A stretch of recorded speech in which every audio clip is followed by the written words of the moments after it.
Hello, everybody, and welcome back to another episode of Shoot the Shit Podcast. Today, we're diving deep into a topic that has sparked quite the conversation in the recent hours: Kendrick Lamar's Super Bowl performance.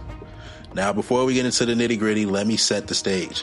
For many, Kendrick is seen as a beacon of light, a voice for the marginalized, a lyrical genius who boldly critiques the system. But after witnessing the reactions to his performance, particularly from those who claim to be woke, I have to voice my disagreement. Let's be real. We're not going to ignore the fact that Kendrick Lamar didn't land that Super Bowl appearance due to his diss track calling out Drake, or because he's been number one on the Billboard charts for weeks. No, my friends, this moment was definitely curated and packaged for maximum visibility. And it's essential we peel back the layers to understand why. Many argue that throughout his career, Kendrick has given back to the community and used his platform to push activism through his music.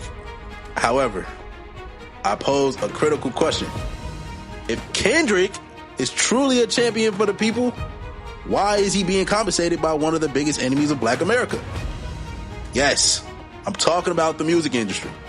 The record labels that have perpetuated detrimental narratives about our communities, promoting songs that glorify drug use, violence, and lifestyles that leave many young individuals down a dark path. The hypocrisy is glaring. We are inundated with messages about systematic oppression and social justice, yet we continue to see the same patterns repeated. Imagine telling people that there's a problem without offering a solution. The issues of injustice, racial inequality, and suppression are not new. We've known about them for years, yet very little change has been transpired. Why? Because the responsibility for change does not rest solely on Kendrick Lamar's shoulder. It begins with us, the community.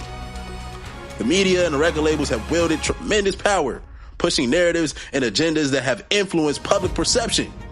We often absorb this information uncritically, forming opinions that can lead to division, not necessarily because of the lies told, but because of the way messages are delivered. Some listeners take phrases at face value, arriving at conclusions that may not reflect the intended meaning, while others can read between the lines and discern the deeper implications. This selective absorption of information often leads to a troubling phenomenon. Individuals with good intentions can be easily misled by the public figures who present themselves as advocates for change, while in reality, they may be entirely different behind closed doors. This scenario is not unlike the dynamics we see in cults or even religious beliefs, where followers might shape their lives around an ideology or personality, often overlooking the contradictions that exist. We see this repeated with marginalized communities, who, after enduring systematic suppression for so long, are often quick to rally behind the first figure who promises change.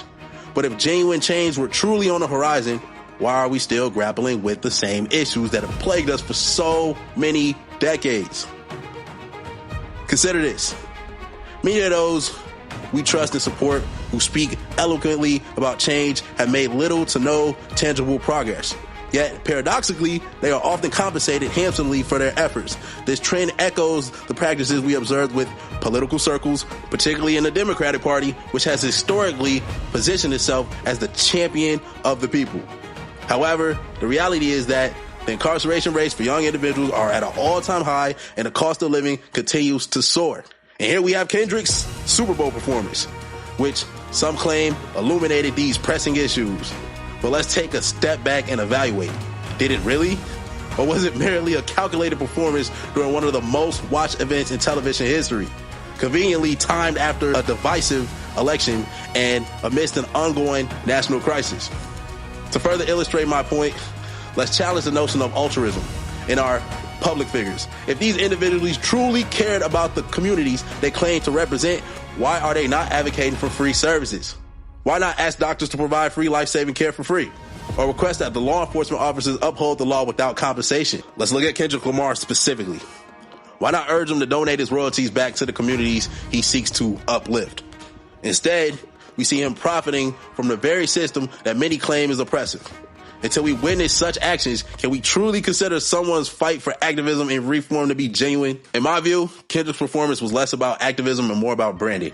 He secured that Super Bowl spot not solely because of the merit of his talent, but rather as a strategic move following the release of his track Not Like Us, which, let's be honest, was arguably overrated and received a boost from the industry's marketing machine.